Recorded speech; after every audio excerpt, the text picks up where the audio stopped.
Pirates Attack. It's Castle in the Sky, 1986 anime movie by Hayao Miyazaki, where, yes, a Princess Sheeta is getting transported to military prison by Colonel Muska when pirates attack and they burst onto the ship. She manages to, fall out of the ship after bashing Colonel Muska over the head and falls what we think is to her death. Opening credits. It's like, oh, that was quick. But no, she's wearing a crystal, which, even though she's unconscious, starts to shine and floats her to Earth, where a young guy, uh, Puiza, Puiza, um, um, manages to catch her. They are all the this is all for the thing of trying to find the lost floating city of Laputa, which everyone is interested in for various reasons.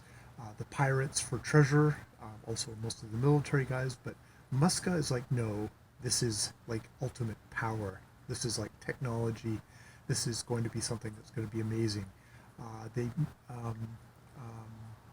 the young couple meets an old miner guy underneath who can listen to the stones, and he says, like, this stuff comes from the earth. You can't, if you use it, you're using it at a kind of a terrible cost. All this stuff needs to come back to the earth, as we all do.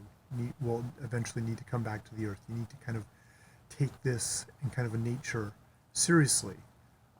And so we have this big adventure thing where journeying into the heart of a tornado, uh, they find this city and discover these what are very kind of these kind of long gangly giants. They actually meet one a little bit earlier on that wreaks horrible destruction, which Sheeta manages to kind of prevent it from doing, but it's also like there to kind of protect her.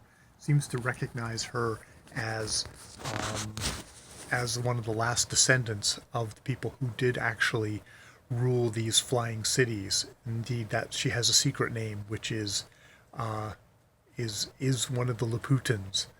Um, so gets there, and it turns out that there's another Laputan, and it is Colonel Muska, who wants to use this for destruction, for to feed his own inexhaustible ego, hungry ghost kind of just madness.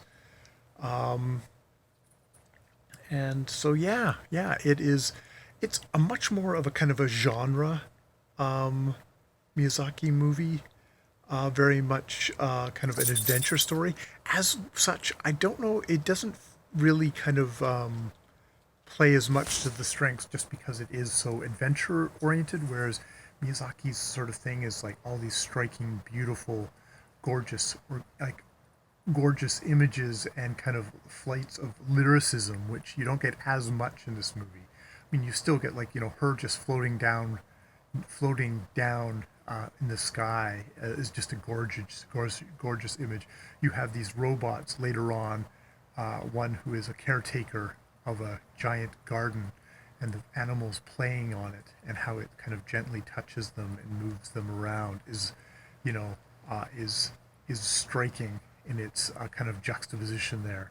Um, but there is very much kind of an adventure plot, which is kind of cheesy, kind of, good versus evil in a way that we don't. Miyazaki, doesn't do as much actually. He's much more into the grays, and that, like, even the heroes can be can kind of be shitty, and that we all need to kind of learn.